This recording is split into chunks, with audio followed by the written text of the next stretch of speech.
Cecília Galício, eu sou advogada militante pelo fim da guerra às drogas, assim me reconheço. Pertenço à Rede Jurídica pela Reforma da Política de Drogas, que é a Rede Reforma, que é um importante coletivo brasileiro no combate à guerra às drogas. Sou vice-presidente do Conselho Municipal de Política de Drogas e Álcool aqui em São Paulo. Sou conselheira no Conselho Estadual de Política de Drogas pela CUCA, representando usuários.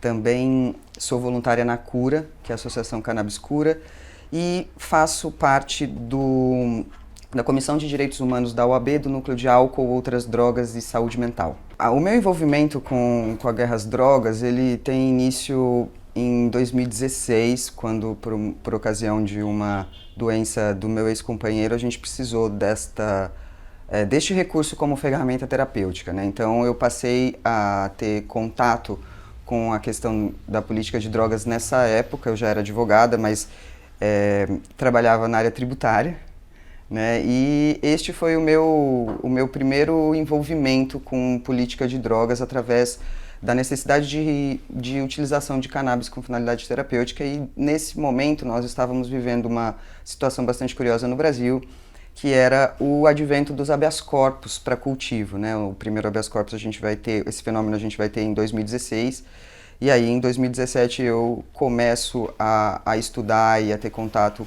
com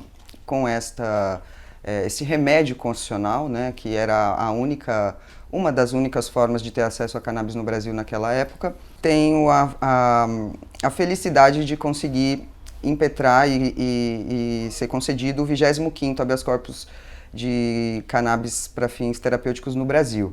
Então eu costumo dizer que eu nasci novamente junto com o habeas corpus, e o habeas corpus é apaixonante, na verdade, O habeas corpus significa tenha o teu corpo. Então ele é não só uma ferramenta jurídica para tutelar a liberdade, mas também para nos vermos, para nos reconhecermos enquanto sujeitos livres também. Então não foi só a necessidade, mas também uma paixão, porque é um instrumento jurídico bastante interessante. Então a minha trajetória começa aí. Na sequência, lógico, a gente acaba não ficando só nisso, E aí passei a compor a reforma, a Rede Jurídica pela Reforma da Política de Drogas, e o que me promoveu uma ampliação daquilo que era o fenômeno e da necessidade de litigar, neste campo. Nós tínhamos pouquíssimos advogados ou juristas falando de lei de drogas sob este enfoque, sobre a questão do tratamento, mas também já tínhamos aí um movimento bastante consistente e denso de usuários, através das marchas da maconha, e de todos os movimentos anteriores à questão da cannabis, como finalidade terapêutica. Então isso foi bastante importante para mim perceber, a partir que a cannabis medicinal, para mim, era apenas a ponta do iceberg. Não era, na verdade, a gente falar sobre guerra às drogas, sobre política de drogas, é falar sobre sujeitos, é falar sobre pessoas, Então, a partir disso, eu acabei me envolvendo com as questões políticas, e de como é que a gente, enquanto cidadão, participa e atua no controle social a respeito das políticas de drogas. Foi mais ou menos assim, existe uma guerra às drogas, ela está baseada em quê? E aí, a partir disso, essa busca pelo fio do novelo, onde é que começa esta atrocidade, E aí eu fui me engajando em participação nesses espaços políticos, primeiro através de movimentos sociais, através das associações de pacientes, depois através da Marcha da Maconha, e até chegar neste lugar que eu me encontro hoje, que é a participação nos conselhos, de políticas de drogas, que de fato é a partir destes espaços que a sociedade participa, do controle social. A guerra às drogas é, sem dúvida, uma pauta mundial, Nós temos a guerra às drogas é um fenômeno que ele acontece a partir da sua proibição, O comércio internacional de drogas, ele é um fenômeno que a gente verifica na história da humanidade. Então, as primeiras navegações, né, é a partir das primeiras navegações que a gente identifica o tráfico internacional de substâncias. Né? A gente tem um momento bastante crucial, que é mais ou menos por volta de 1900 até 1910, que é a Guerra do Ópio, né, que é justamente uma guerra internacional, né, é uma guerra mundial a respeito dessa substância, embora envolvesse ali especificamente Inglaterra e China, né, é aí que a gente vê a guerra às drogas a partir desses fenômenos, né, o consumo de substâncias está na história da humanidade, nós não temos nenhum registro de nenhuma sociedade que tenha existido sem o uso de substâncias que alterem a consciência. Né? Então, é um fenômeno mundial, porque ele está ligado ao sujeito. Né? E eu costumo até fazer uma brincadeirinha que a gente não altera a natureza das pessoas só porque a gente cruza fronteiras. Né? A gente continua sendo humano na nossa essência, né? E as leis é que nos desrespeitam sob esse enfoque. Então, para além disso, né, para além desse fenômeno do começo do século passado, onde a gente tem a guerra às drogas, guerra do ópio, a gente vai ter, depois da Segunda Guerra Mundial, esse fenômeno que é do agrupamento de sujeitos globais de direitos através da criação da Organização das Nações Unidas, e depois disso, a partir de 61, as regulamentações internacionais sobre substâncias. Então, a gente vê que sempre foi um interesse mundial, global, e não é possível nós tratarmos o fenômeno da guerra às drogas sob um enfoque doméstico, né? Porque é isso, nós estamos num mundo que é redondo, né? E que as pessoas aqui circulam e os sujeitos estão cada vez mais globais. Né? Não dá para falar de drogas sob uma perspectiva doméstica interna. A guerra às drogas ela vai começar com esse nome a partir das convenções internacionais de 61, depois de 72, até de 88, que é a última convenção que nós temos a respeito das drogas, e o bojo, né, o que sustenta essas convenções são alguns mitos, né, e o mais perigoso deles é este mito de que é possível vivermos numa sociedade sem drogas. Né? Então, parece que esse é o desejo e parece que esse é o espírito que norteia as convenções internacionais sobre drogas. É realmente dicotômico, né? A gente tem um esforço global para acabar com uma coisa que é o sujeito. Né? É a voluntariedade do sujeito e a necessidade de alterarmos a nossa consciência também como ferramenta do desenvolvimento humano. Guerra às drogas é absurdo, né? Assim, a gente, quando você começa a observar intrinsecamente cada um desses instrumentos globais de controle, a gente percebe que é realmente uma guerra perdida.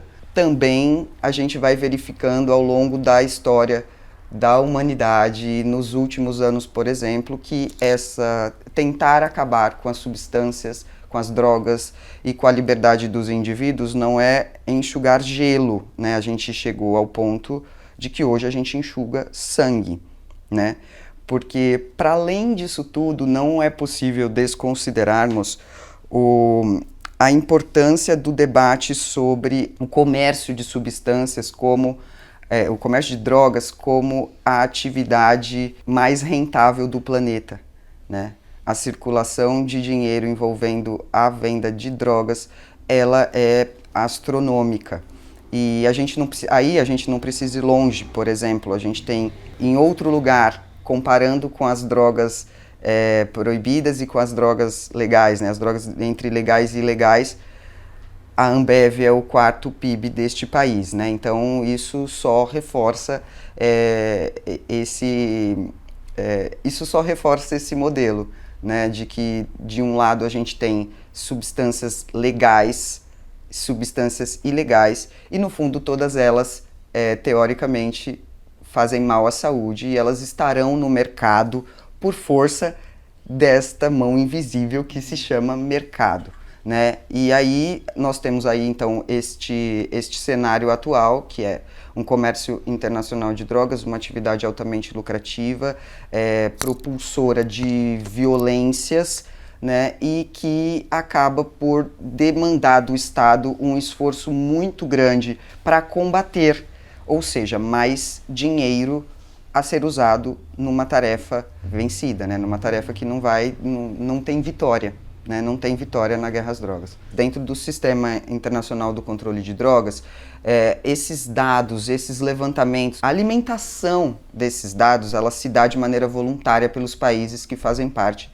da Organização das Nações Unidas. Então, alguns países fornecem esses dados fielmente e alguns países não fornecem esses dados fielmente. Então, o que a gente tem ali é mais ou menos uma dinâmica. Neste caso desse index, dessa pesquisa, nós ficamos com o pior lugar, né? Assim, nós vencemos no fracasso, justamente por conta de uma política que leva em conta essas premissas, né, de que as pessoas não devem usar drogas e que o melhor modelo de controle é a proibição e que a criminalização será eficiente em desestimular as pessoas a fazerem uso de drogas, né? E isso a gente sabe que não é verdade. O fato de uma substância ser legal ou ilegal não altera o desejo da pessoa de fazer o consumo daquela substância ou, no pior dos casos, não altera a necessidade, né? Porque se a gente estiver falando, por exemplo, de tratamentos médicos, não vai ser o meu desejo que vai alterar a minha constituição física. A moralidade aí é um aspecto bastante importante, né? A gente até continuamos tendo, mas até pouco tempo atrás isso era um marco mais grave, né? Que é a bancada evangélica, a pauta dos costumes, da moralidade, da família, da tradição e da propriedade. Manter isto envolve afastar as pessoas de sua voluntariedade, né? Então, acho que a gente leva a pior nesse índice por conta dessa concatenação de fatores. Moralidade, a pauta religiosa, a ausência de ciência, de estudos e um déficit educacional bastante importante também, né, que por vezes não nos permite avançar em algumas pautas porque a população, de um modo geral, não tem informação a respeito das questões científicas, né? E isso ainda porque nesse modelo, nesse jogo, nessa dinâmica internacional, o que é proibido? Proibido é aquilo que não é científico. O que é científico é permitido. E nisso a gente pode observar, por exemplo, aquele rol de substâncias e medicamentos que fazem muito mal às pessoas, mas que de alguma maneira eles estão ali sob o guarda-chuva da ciência, né? E o tratamento, por exemplo, com cannabis faz parte de culturas tradicionais, né? Quando a gente tem um fenômeno chamado medicalização da vida, que é a partir da Segunda Guerra, que nós temos o desenvolvimento de medicamentos e testes e dosagens e ciência mesmo, a gente vai abandonando as formas tradicionais de tratamento e aí a gente substitui aquela relação que o ser humano sempre teve com as plantas medicinais, né? Então, tipo, remédio mesmo é da farmácia, né? A gente se distancia das formas tradicionais de tratamento e de cuidado, né? E aí a gente entra neste lugar também. Olha, o que é remédio é o que está na farmácia, tudo que não está na farmácia não é bom, e a cannabis fica ali, né, nessa gangorra que é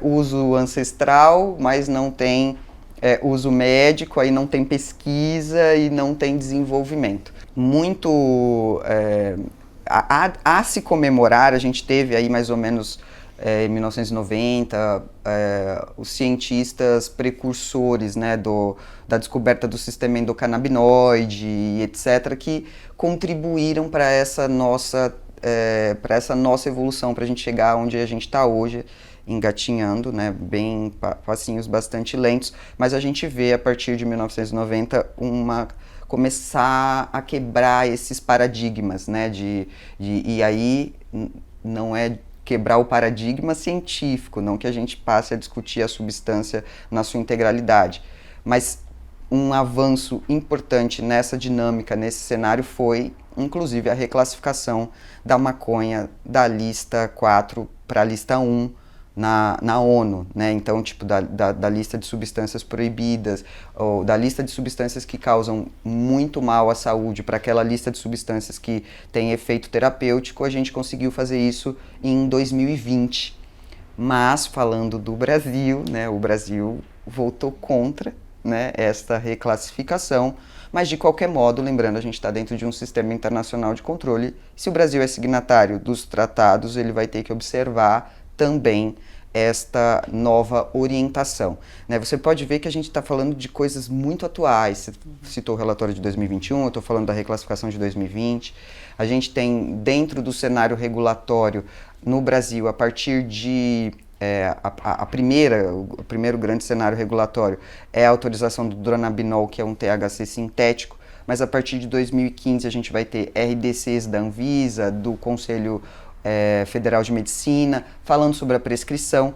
Então é tudo bastante recente, né? O cenário regulatório é um cenário que está sendo forçado pela necessidade, né? E nisso a gente tem a dizer que os habeas corpus contribuíram bastante para esse fenômeno, né? Como se fosse uma corrida que a gente tivesse para alcançar dignidade. E dentro desse cenário regulatório a gente ainda tem muito para acontecer, né? A gente ainda vai experienciar aí muitas mudanças, como é o óbvio, né? Claro que a gente precisa manter esta tensão onde a gente exige bastante de um lado, né? E o outro lado também vai exigir bastante, e em algum momento a gente vai conseguir chegar aí num termo satisfatório para a sociedade, né? A gente assim espera. Outro debate espinhoso, né, que são direitos humanos, né? Quando a gente vai falar de direitos humanos, a gente também tem que observar essa mesma dinâmica de organizações internacionais, né? Os direitos humanos nascem dessa nossa necessidade enquanto sociedade de sermos iguais, né? Não importa em que local do globo nós estejamos. Com relação à política de drogas, né, os direitos humanos, de uma maneira geral, eles serão os mesmos, não importa onde. Mas com relação à política de drogas, onde é que a gente observa onde é que a gente observa a maior violação de direitos humanos possível? Eu vou citar aqui o encarceramento, né, porque é um tema bastante interessante, embora existam outras violações. Mas vamos falar do encarceramento, né? O encarceramento por conta de delitos relacionados à política de drogas é uma das piores violações de direitos humanos, e a gente nem vai falar da Cracolândia, que é um outro assunto. Mas falando sobre o encarceramento, esse é um fenômeno mundial. E aí, sob o ponto de vista da lei de drogas, por exemplo, nós temos alguns países que ainda têm pena de morte para delitos relacionados ao tráfico de drogas. Então a gente percebe que, de fato, é um contexto em que a criminalização desta ação ela atinge muito desproporcionalmente as pessoas dentro do sistema de justiça. Isso para não falar das prisões precárias, né? Agora falando do Brasil, por exemplo, hoje no Brasil nós temos um cenário onde o sistema penitenciário brasileiro é reconhecido como um estado de coisas inconstitucionais, ou seja, não existe ali nenhuma dignidade, a gente realmente está atuando no sentido de piorar a vida das pessoas ao invés de melhorar, e não atuando na ressocialização das pessoas. Então, onde é que a guerra às drogas atinge mais frontalmente os direitos humanos? Posso dar o exemplo do encarceramento, porque esse é um exemplo que acontece diariamente, mas também a gente pode falar do genocídio nas favelas, né? Não tem direitos humanos se não tem pessoas vivas, né? Então tem aí um grande caminho a percorrer quando a gente vai tratar de direitos humanos, começando em que, em alguns lugares, é aceitável que uma pessoa morra, né? Que uma pessoa, seja pela condenação nos países onde tem pena de morte para tráfico de drogas, seja numa perseguição policial, né? Então, tem aí um rol de violações de direitos humanos quando a gente fala de drogas, né? Mas eles estão concentrados, né? Principalmente na vida e no sistema de encarceramento das pessoas.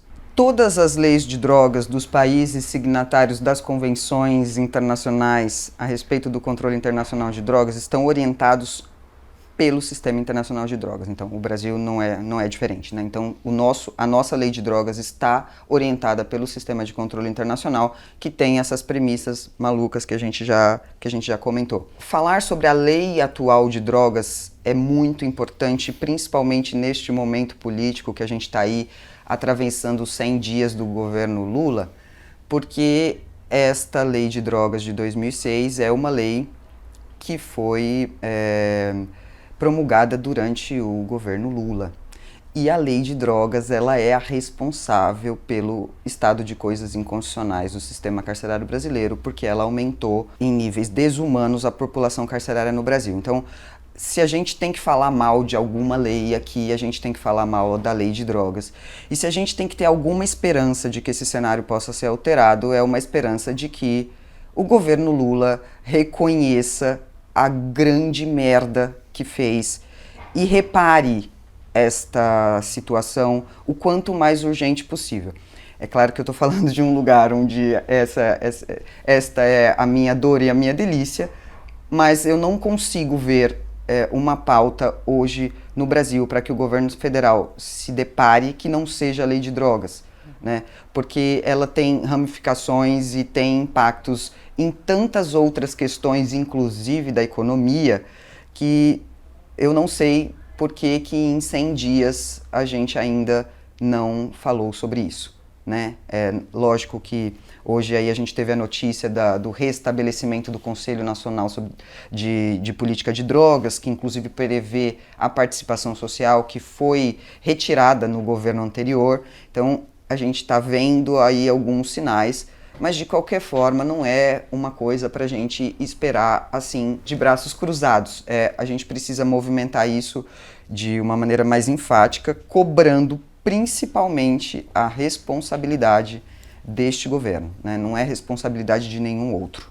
Foi responsabilidade deste governo em 2006 e é responsabilidade desse governo em 2023, sem dúvida. Esta regulamentação de 1998 a que você se refere é a portaria 344 da Anvisa, que na verdade fala sobre as substâncias proibidas no Brasil e que inclusive servem de base para a criminalização. Ela é parte integrante da lei de drogas, né? Então a gente está vendo, na verdade em 98 a gente tem só uma tabela, um guide, uma referência daquilo que são substâncias proibidas atualizadas pela Anvisa, e aí na sequência nós vamos ter outras regulamentações falando da cannabis terapêutica.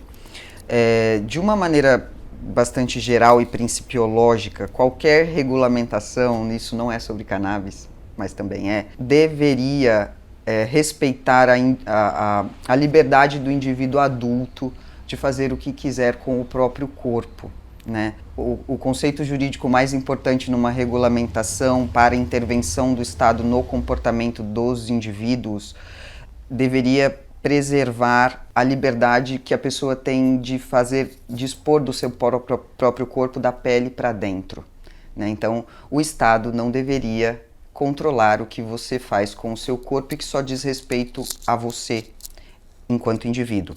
A lei de drogas, ela vai tratar o objeto jurídico de proteção da lei de drogas, só para a gente deixar bem claro as regulamentações aqui, é a saúde pública, não é a saúde individual, né? Então, todas essas regulamentações, de alguma maneira, elas violam isso já, do jeito que estão. Mas, pensando em cannabis medicinal, né, pensando nesse avanço aí da cannabis como ferramenta terapêutica, a gente percebe que talvez não fosse necessário ter tanta regulamentação se a gente tivesse a substância sendo tratada. Né? Então, o que a gente tem? A gente precisa ter este monte de listas, esse monte de substâncias por conta da proibição. Se esta planta não fosse proibida, num passe de mágica, os nossos problemas, a maioria deles, eles terminariam. É lógico que não terminariam de maneira assim leviana, porque não é o fato de ser uma substância com potencial terapêutico que vai dizer que essa substância é inócua, que a gente não vai ter problema nenhum no uso dessa substância. E de fato, nós temos sim, né, estudos que demonstram que essa substância causa problemas graves no abuso e na dependência em pelo menos 9% das pessoas que fazem uso. Né? Então não é que é uma substância mágica, né?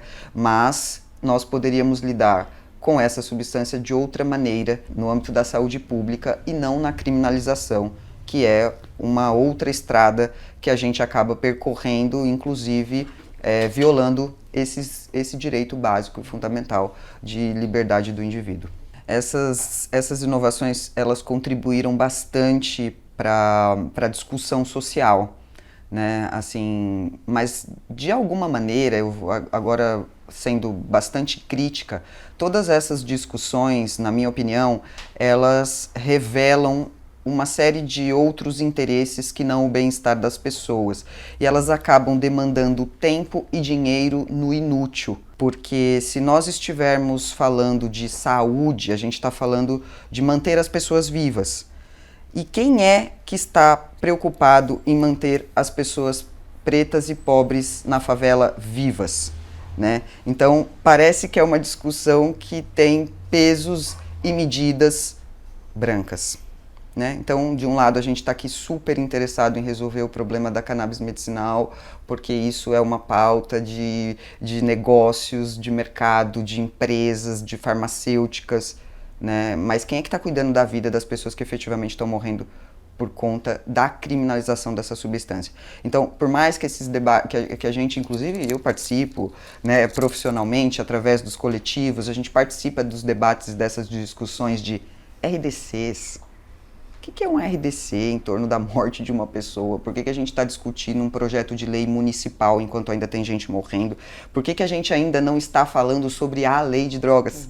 Né? A discussão que nós deveríamos ter não é aqui, não é neste lugar da regulamentação administrativa. A gente tinha que realmente ter um debate bastante sólido para falar sobre política de drogas e morte das pessoas, para depois falar de preservação da vida. Eu gosto tanto da Anvisa regulamentando cannabis, quanto gostaria do Bolsonaro regulamentando lei de drogas, sabe? Assim, a gente está falando de uma agência técnica que deveria concentrar seus esforços naquilo que ela nasceu para fazer, que é a regulamentação de medicamentos, remédios, né, laboratórios, saúde das pessoas, vigilância sanitária, saúde pública.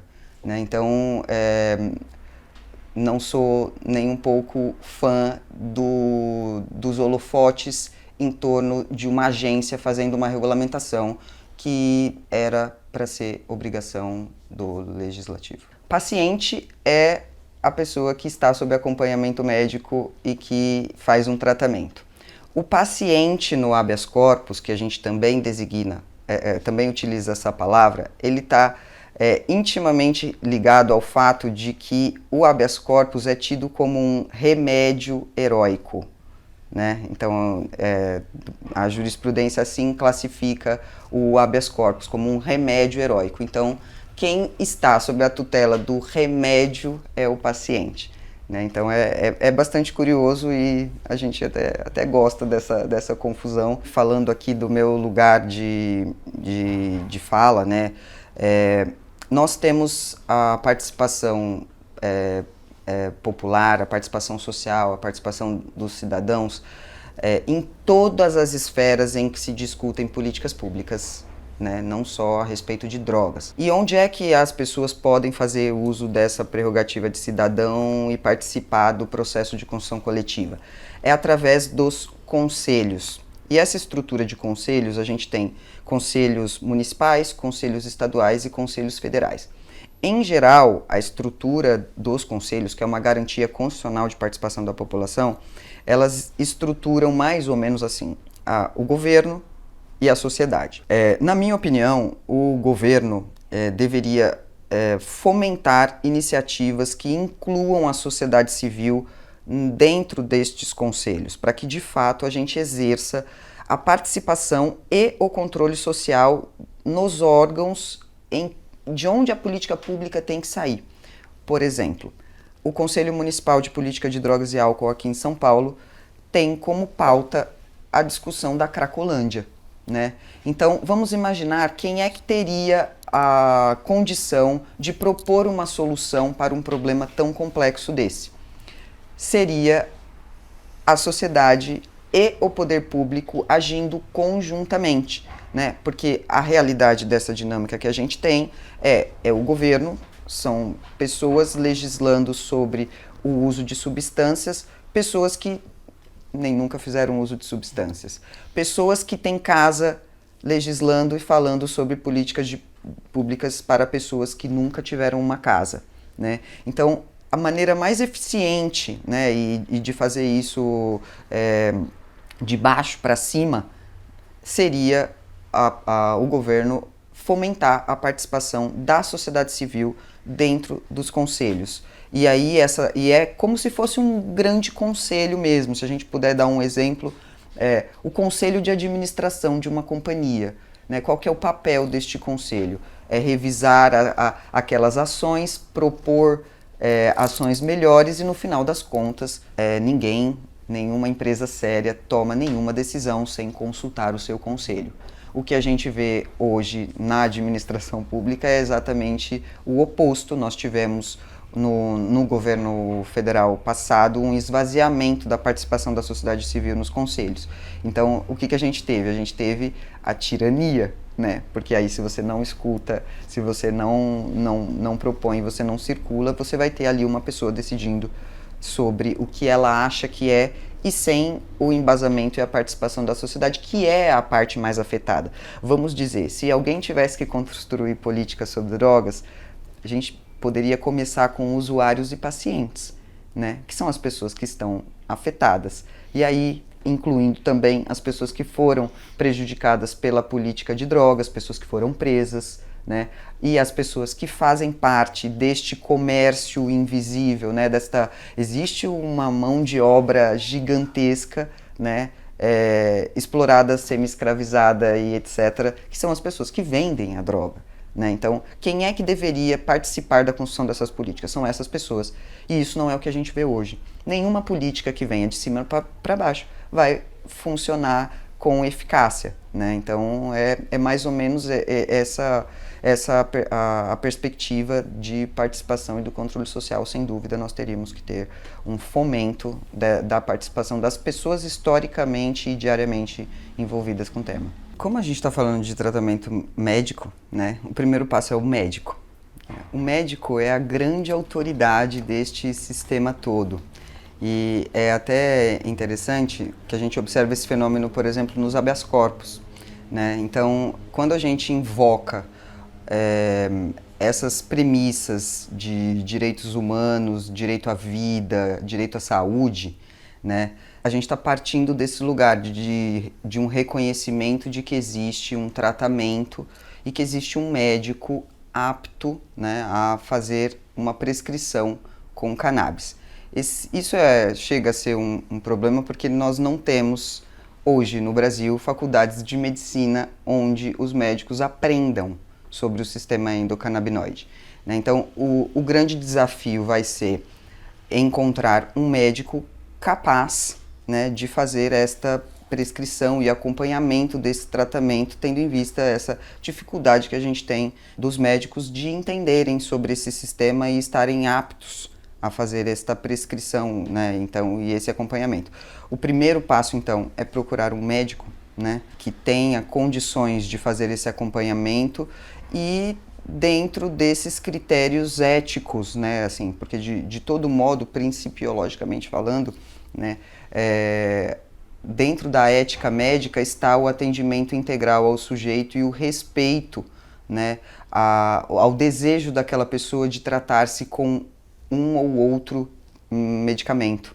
A gente, inclusive, utiliza assim como referência para essa discussão aquelas situações, por exemplo, das pessoas que professam algum tipo de fé e que rejeitam o tratamento convencional. Essas pessoas também são sujeitos de direitos e elas têm que ter a sua liberdade individual respeitada, né? Então, tipo, quando uma pessoa se nega, por exemplo, a ser submetida a uma transfusão de sangue, porque isso vai contra a sua fé, do outro lado, nós também devemos respeitar aquelas pessoas que não gostariam de tratar-se com os medicamentos alopáticos tradicionais, né? O grande desafio, então, está dentro desta dinâmica, desta autoridade, desta pessoa, do médico que vai acompanhar esse tratamento. Uma maneira de fazer esse acompanhamento, né, é estarmos atentos ao cenário legislativo, né, porque, de fato, né, o que a gente tem visto no Brasil é um avanço da regulamentação sobre o tema, tendo em vista demandas judiciais, provocações judiciais, né? Este não é o cenário ideal de regulação, porque o judiciário não está para legislar, né? Está para fazer o cumprimento da lei. Diante de um vácuo legislativo, né, a gente acaba tendo que nos socorrermos destas dinâmicas de regulamentações por agências, por exemplo. Uma maneira eficiente de acompanhar esse processo é acompanhar os legislativos, seja na esfera municipal, seja na esfera estadual ou na esfera federal, que tratem do assunto, né, através dos portais de acompanhamento dos processos legislativos. É importante também que a população se aproprie de quem são os seus representantes dentro deste cenário, né, quem são as pessoas nos quais nós votamos para tratar dessas questões para nós, né, através do acompanhamento dessas atividades também, identificar quem são os parlamentares que estão de maneira política carregando essa pauta e pressioná-los, né, pressioná-los a avançar. A gente tem aí projetos de lei já em andamento, como por exemplo o PL 399, que trata do cultivo associativo e por empresas também. Então, uma maneira interessante de se apropriar disso é acompanhar através do seu vereador, do seu deputado, do seu senador e quais são os movimentos que estão sendo criados a partir disso e dentro dos portais legislativos também que a gente tem acesso hoje em dia através da internet. Bom, então vamos lá. O habeas corpus é um remédio constitucional que tem como objetivo tutelar a liberdade deambulatória, que significa liberdade, o direito de ir e vir, né? Então, quando a gente está falando de um habeas corpus, a gente está falando primeiramente de proteger esta pessoa da persecução penal e da prisão, né? Então ali o habeas corpus ele tem essa característica que, para além de preservar a liberdade dessa pessoa de ir e vir, dela não ser presa, né, também tem essa carga de denúncia da violência de Estado que é promovida indiscriminadamente contra as pessoas que fazem o cultivo de cannabis, seja com finalidade terapêutica, seja com finalidade de uso pessoal. O cultivo para uso pessoal, ele está previsto no artigo 28 da Lei de Drogas. Então, a gente já tem uma previsão legal para aquelas hipóteses onde a pessoa cultiva com a finalidade de uso pessoal. No sistema que a gente vive hoje, muito influenciado pela guerra às drogas e por essa sombra, né, que paira sobre a persecução penal, né, a gente precisa do habeas corpus para que essas pessoas não sejam presas. Então, é uma denúncia da violência que o Estado tem promovido frente aos corpos das pessoas que usam drogas, né? Então, seja com a finalidade de uso pessoal ou uso de tratamento, o tratamento que a polícia tem dado a essas pessoas tem sido idêntico né? Então, é por isso que o habeas corpus, hoje, assim, começou em 2016 e hoje, em 2023, a gente tem aí mais ou menos uma média de 2.500 habeas corpus concedidos para que as pessoas façam tratamento. E isso é só um reflexo da política criminal que a gente está. Né? Porque se nós tivéssemos a aplicação da lei de drogas tal como ela é, que é horrível, péssima, né? Nós já teríamos essa possibilidade, mas o que a gente vê na vida prática não é isso.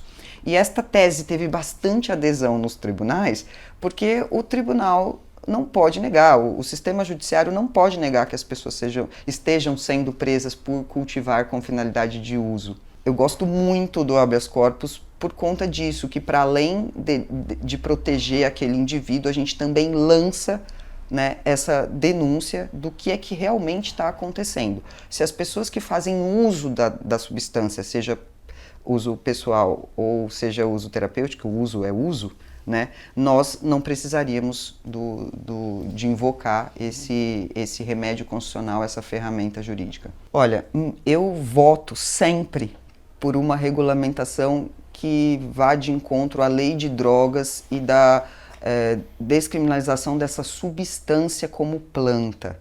Não é razoável que nós estejamos proibindo a natureza de acontecer tal como ela acontece há milhares de anos, né? Primeiramente, isso não faz sentido.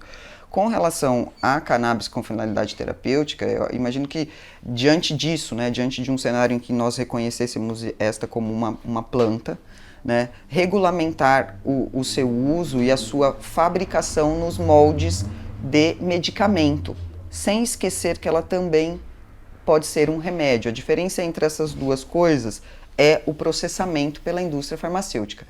Não é dizer que a gente não precisa de uma regulamentação para a indústria farmacêutica. A gente precisa sim, porque é como a saúde pública é que está envolvida, a dispensação desses medicamentos em larga escala necessita sim da regulamentação. Então acredito que uma boa regulamentação, primeiro de tudo, seria reconhecer como uma planta de uso ancestral, porque aí a democratização e o acesso ela seria muito mais eficiente, deixando para resguardar para o cenário regulatório aquela situação onde a pessoa não queira fazer uso da planta, mas queira fazer uso do medicamento, né? Então, a partir de observar a não proibição da planta, regulamentar seu uso através da indústria farmacêutica, assim como a gente regulamenta, por exemplo, até através da Anvisa, o fornecimento de alimentos em larga escala, né? Então, seria tratá-la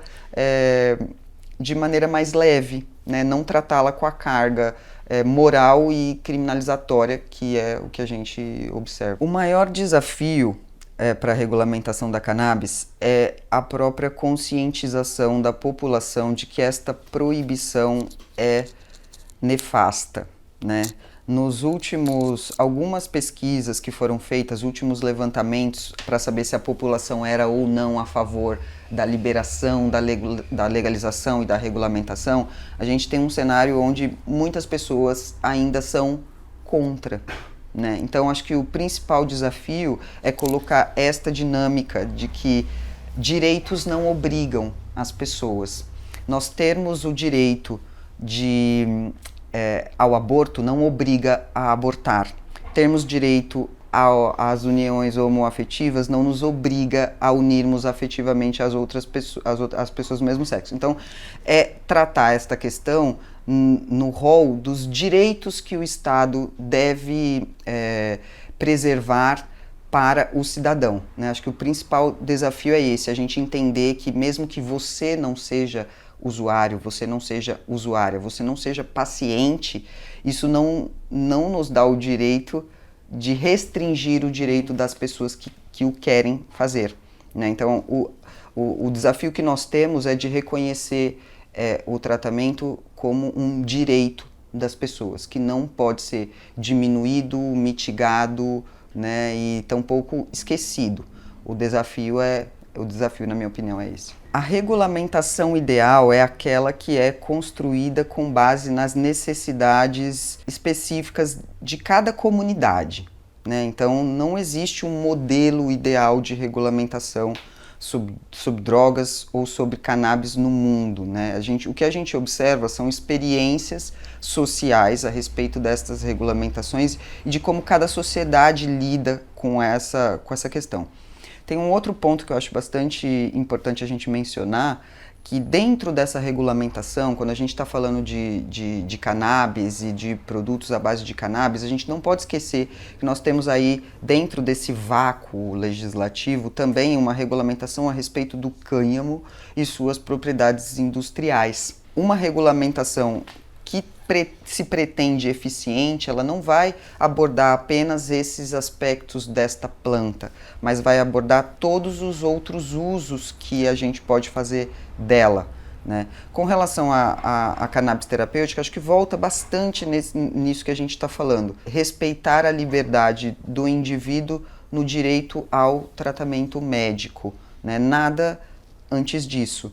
Né? Nada antes de respeitar a individualidade dos sujeitos nas suas peculiaridades.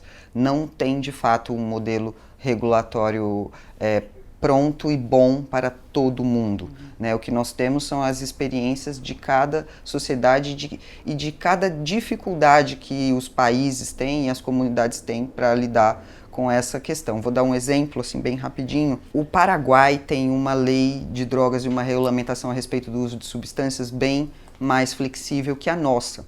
No entanto, a gente observa um fenômeno que é o Paraguai cultiva e distribui 55% da maconha que é fumada no Brasil. Né? Então, se a gente chegasse a um modelo ideal paraguaio sem considerar a peculiaridade do Estado brasileiro, que faz fronteira e que está ali dentro dessa dinâmica desse litígio, né, também ele deixaria de ser ideal, porque os países, de uma maneira geral, se comunicam com outros. E quando a gente está falando de tráfico de drogas, isso é incontrolável. Né? Então a gente vê aí, embora a cannabis seja uma planta que ela é observada, que é a substância ilícita mais usada no mundo, né? Só isto já seria um bom alerta para que nós trabalhássemos nessa regulamentação. Como é que você quer erradicar o uso de uma substância que é a substância mais utilizada no mundo? Né? Então, o aspecto da transnacionalidade acaba por impedir que a gente tenha um modelo pronto, né? Mas dificultar que a gente encontre o modelo ideal. Porque se todos os países estão dentro dessa estrutura da regulamentação internacional sobre substâncias, nós teríamos que ter uma política internacional sobre o tratamento dessa substância que fosse mais flexível, né, para que os países se sentissem confortáveis a implementar suas próprias políticas dentro das condições domésticas de cada país. Também, quando a gente fala de substâncias, é importante lembrar que a gente não... Aqui a gente está falando de cannabis, mas na regulamentação sobre drogas, a gente tem uma série de outras substâncias que têm maior ou menor adesão dentro das sociedades para o uso. O desafio é enorme, porque não dá para pensar domesticamente apenas e também não dá para impor ao sistema internacional uma solução. Né? Dizer que o sistema internacional é capaz de construir uma solução, não é. Né? Porque nós temos aí todas essas peculiaridades. O cultivo, ele está previsto, o cultivo para uso pessoal está previsto no artigo 28 da Lei de Drogas. O que nós temos é uma perseguição policial a respeito desta conduta. Todas as exceções que nós temos no Brasil a respeito do cultivo, elas se dão por medidas judiciais. Né? A semelhança, o padrão é esse. Sempre que nós enfrentarmos a persecução penal, em alguns casos a gente vai conseguir vencer, que é o exemplo dos habeas corpus, das autorizações judiciais que nós temos para as associações cultivarem, as autorizações judiciais que já estão em andamento para pesquisa, para a universidade. Então, a exceção é sempre jurídica. Né? Então, o que a gente vê é esse embate, né? É o fato social, que é o cultivo que já existe, e a sua exceção ela só se performa depois, quando a gente pede uma autorização. Esse é o padrão que a gente precisa quebrar.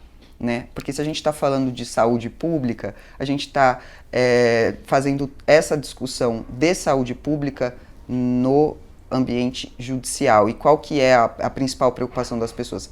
é a cadeia, é a prisão, é incorrer em ilegalidade que depois vá ensejar a prisão. O padrão é esse, é nós estarmos diante de um sistema que todas as exceções têm sido conquistadas através de medidas judiciais. Nós temos um número de 180 mil pacientes de cannabis terapêutica no Brasil. Aparentemente, este número é grande, né? Mas na verdade ele é um número pequeno e inexpressivo, né? Se nós levarmos em consideração, por exemplo, os 2 milhões de epiléticos que nós temos no Brasil.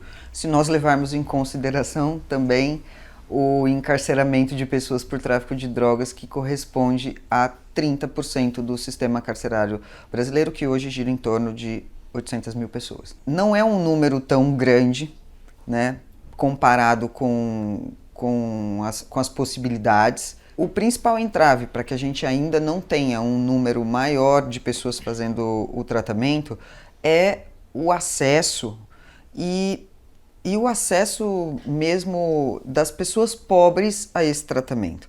Se nós tomarmos como referência o SUS, que atende 88% da população do Brasil, né? Se a gente levar em conta que 88% das pessoas são atendidas pelo SUS no que diz respeito à saúde, né? Quantas dessas 180 mil pessoas estão no SUS? Né?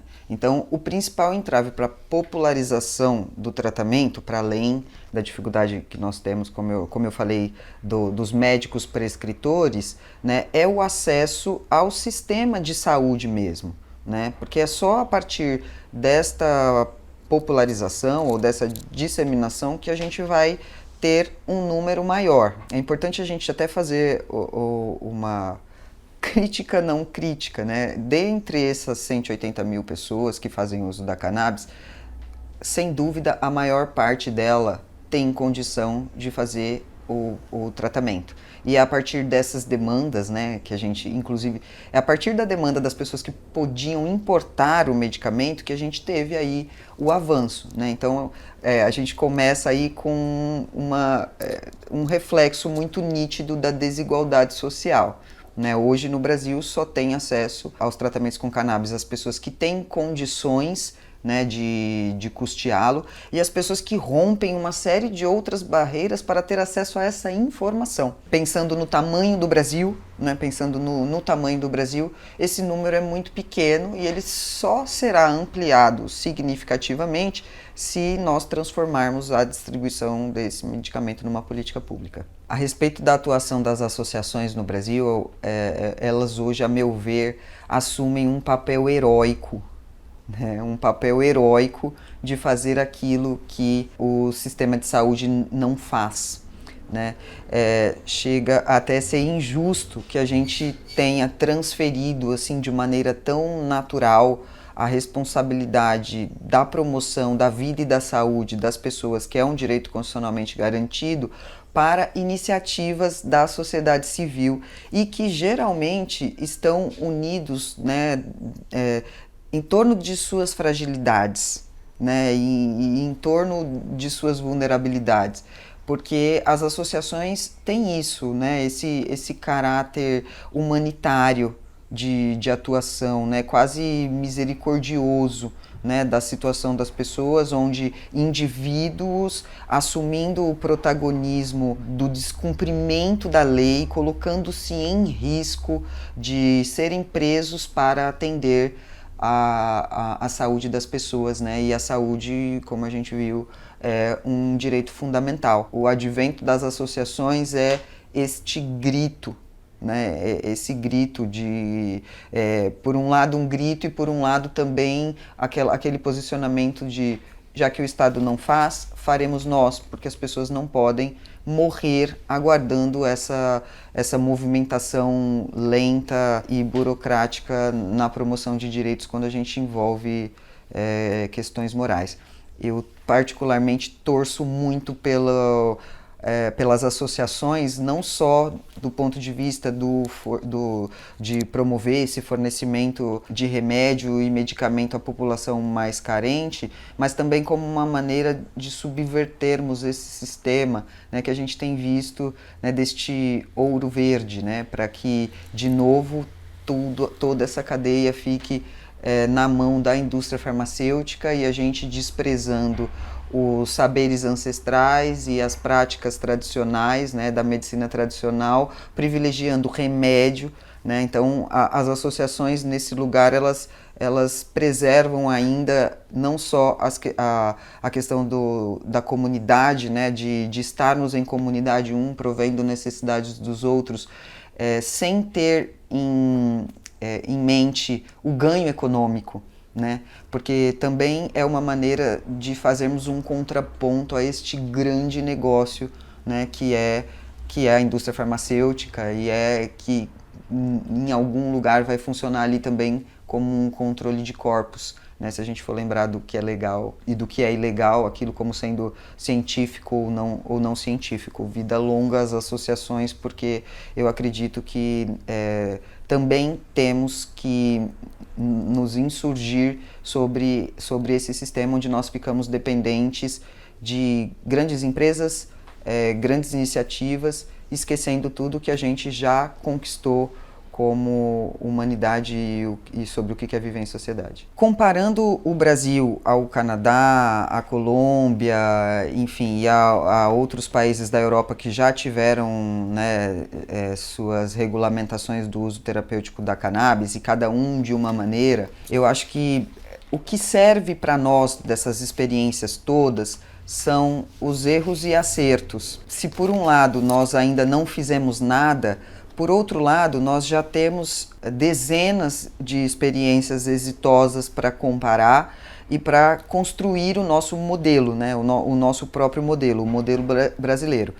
Eu acredito que o melhor modelo, o modelo que seria o modelo ideal para o Brasil na regulamentação da cannabis medicinal, seria um modelo que não excluísse o autocultivo, o cultivo associativo, a farmácia viva, né, e a manipulação dessa planta in natura.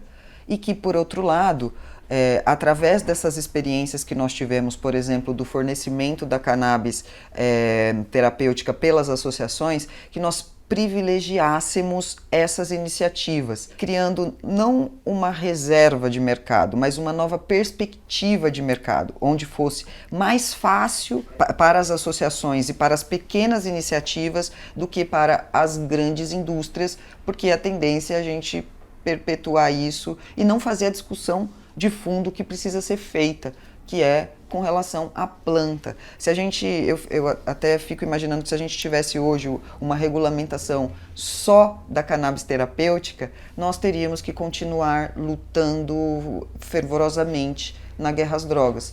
Ao passo que se nós tivermos uma regulamentação que observe o cenário que nós temos, o cenário histórico de reparação, sem dúvida nós vamos conseguir construir um modelo melhor, né? Com relação à reparação histórica, por exemplo, que a gente não chegou a falar sobre isso, mas nós não podemos desconsiderar este fator na nossa regulamentação. Vai ser lamentável e precária, né, qualquer regulamentação que não preveja privilegiar as pessoas que historicamente tiveram o maior impacto na guerra às drogas. Então, só para fazer um resuminho, num mundo ideal, num cenário assim feliz, né, onde a gente nos daríamos por satisfeitos e nos aposentaríamos da guerra às drogas, seria uma regulamentação que fizesse uma previsão de que grande parte desse mercado, dessas iniciativas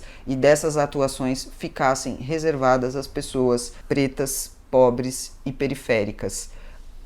Ou seja, antes delas, ninguém, né? Então, acho que o protocolo ideal de uma lei, de uma regulamentação para a cannabis no Brasil fosse essa, onde as pessoas mais vulnerabilizadas pela guerra às drogas tivessem a maior fatia, como se de uma vez por todas a gente deixasse essas pessoas largarem na frente, ao contrário do que é a dinâmica que a gente atualmente vê, onde em qualquer corrida essas pessoas sem dúvida vão correr 30 minutos depois. O modelo que seria ideal seria um modelo que privilegiasse essas pessoas e estes negócios, né, esses negócios não vorazes, a economia solidária, a participação das pessoas, o movimento dos trabalhadores rurais sem terra, né, todo mundo que historicamente não pôde participar e que, sem dúvida, se isso não acontecer por parte do poder público, não participarão quando nós vermos a regulamentação no Brasil, que não deve demorar. Né, assim, isso é só uma questão de tempo. O que falta para a cannabis medicinal chegar lá? Falta uma vontade pública de corrigir desigualdades e violências. Eu acho que esse é um bom resumo. Falta vontade. Né? Falta vontade, porque instrumentos nós temos, projetos de lei nós temos, exemplos internacionais nós temos. Nós já temos tudo. Falta agora uma movimentação deste governo em torno da reparação da lei de drogas, né, e de tentar reparar tudo isso que está acontecendo atualmente.